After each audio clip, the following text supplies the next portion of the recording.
నమస్తే friends, welcome back to my channel. ఈరోజు మనం చేయబోయే రెసిపీ వచ్చేసి దద్దోజనం. ఈ దద్దోజనాన్ని గుడిలో పెట్టే ప్రసాదం స్టైల్లో కమ్మగా ఎలా తయారు చేసుకోవాలో ఈ వీడియోలో చూపించబోతున్నాను. చిన్న టెక్నిక్తో చేస్తే ఉదయం చేసిన దద్దోజనం అయినా సాయంత్రం వరకు పుల్లగా అవ్వకుండా టేస్ట్ చాలా బాగుంటుంది. సరస్వతీదేవికి ఎంతో ప్రీతికరమైన ఈ దద్దోజనాన్ని నైవేద్యంగా పెడుతుంటారు. గుడిలో ప్రసాదంగా కానీ లేదా ఇంట్లో ఎప్పుడైనా దద్దోజనం తినాలనిపించినప్పుడు కానీ ఇలా క్విక్గా ఈ దద్దోజనాన్ని తయారు చేసుకోవచ్చు. ఈ దద్దోజనాన్ని తయారు చేసుకోవడానికి ముందుగా ఒక గ్లాస్ బియ్యం తీసుకున్నాను. ఇందులో వాటర్ పోసుకొని ఒక 2 సార్లు శుభ్రంగా కడిగి ఎక్స్ట్రా వాటర్ తీసేయాలి. ఇప్పుడు ఎసరు కోసం ఒక గ్లాసు రైస్కి 2 గ్లాసులు వాటర్ పోసుకొని ఈ బియ్యాన్ని ఒక అరగంట పాటు నానబెట్టుకొని వండుకోవాలి. కుక్కర్లో అయితే బియ్యాన్ని నానబెట్టుకునే అవసరం లేకుండా డైరెక్ట్గా వండుకోవచ్చు. ఆల్మోస్ట్ మనకు రైస్ అనేది ఉడికిపోయింది. రైస్ పూర్తిగా ఉడికిన తర్వాత మనం ఒక గిన్నెలో ఈ రైస్ని తీసుకోవాలి. ఒక గ్లాస్ బియ్యం రైస్ వండుకున్నాం కదా, మనం అందులో సగం రైస్ని తీసుకొని ఈ దద్దోజనాన్ని తయారు చేసుకుందాం. అంటే ఇప్పుడు 1/2 గ్లాస్ రైసు నేను తీసుకున్నాను. ఈ అన్నాన్ని ఇలా స్పూన్తో కానీ లేదా ఒక గిన్నెతో కానీ ఇలా మెత్తగా మ్యాష్ చేసుకోవాలి. ఇలా మెదుపుకున్న అన్నంలో మనము 1/2 గ్లాస్ రైస్ తీసుకున్నాం కాబట్టి ఒక 3/4 గ్లాస్ పాలను తీసుకొని ఈ పాలని ఇందులో కలుపుకోవాలి. ఈ రైస్ ఉండలు లేకుండా పాలు మొత్తం కలిసే విధంగా కలుపుకోవాలి. ముందుగా పాలు వేసుకొని కలుపుకోవటం వల్ల మనకి రైస్ అనేది మెత్తగా అయిపోతుంది. ఇప్పుడు 3/4 కప్పు పాలు తీసుకున్నాం కాబట్టి అదే కప్పుతో 1 కప్పు పెరుగుని తీసుకోవాలి.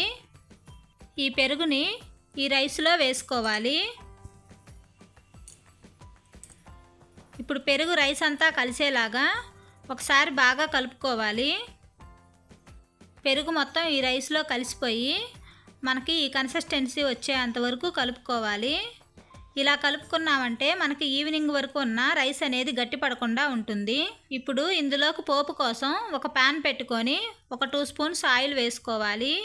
ఈ ఆయిల్ కొంచెం హీట్ అయిన తర్వాత 1 స్పూన్ ఆవాలు, 1 స్పూన్ పచ్చిశనగపప్పు యాడ్ చేసుకోవాలి. ఇందులో టేస్ట్ కోసం 1 టేబుల్ స్పూన్ పల్లీలు వేసుకోవాలి. 1 టేబుల్ స్పూన్ మినపప్పు వేసుకోవాలి. ఒక 1/2 టేబుల్ స్పూన్ మిరియాలు వేసుకోవాలి. వీటిని కొంచెం ఫ్రై చేసుకున్న తర్వాత ఇందులో ఒక 10 జీడిపప్పును వేసుకోవాలి. ఈ జీడిపప్పు కొంచెం ఫ్రై అయిన తర్వాత ఒక 1/2 టేబుల్ స్పూన్ జీలకర్రను వేసుకోవాలి.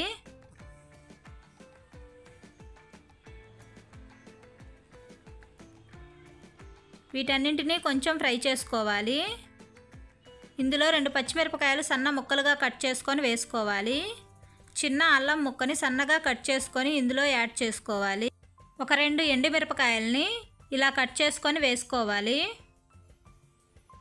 ఈ ఎండుమిరపకాయలు కొంచెం ఫ్రై అయిన తర్వాత ఇందులో కరివేపాకు వేసుకొని ఒకసారి బాగా కలుపుకోవాలి. మనకి పోపు అనేది రెడీ అయిపోయింది. ఇప్పుడు స్టవ్ ఆఫ్ చేసుకునే ముందు ఒక 1/4 టీ స్పూన్ ఇంగువని యాడ్ చేసుకొని ఒకసారి బాగా కలుపుకొని స్టవ్ ఆఫ్ చేసుకోవాలి. ఈ పోపుని ఒక 2 నిమిషాలు చల్లార్చుకున్న తర్వాత మనం ఈ రైస్లో వేసుకున్నామంటే ఈ దద్దోజనం మనకు సాయంత్రం వరకు ఉన్న పులుపు రాకుండా ఉంటుంది. పోపు వెంటనే వేసుకున్నామంటే కొంచెం పులుపు వస్తుంది. ఇప్పుడు ఈ పోపుని ఇందులో యాడ్ చేసుకోవాలి. చివరగా కొంచెం కొత్తిమీర వేసుకొని టేస్ట్కి సరిపడా సాల్ట్ని యాడ్ చేసుకోవాలి.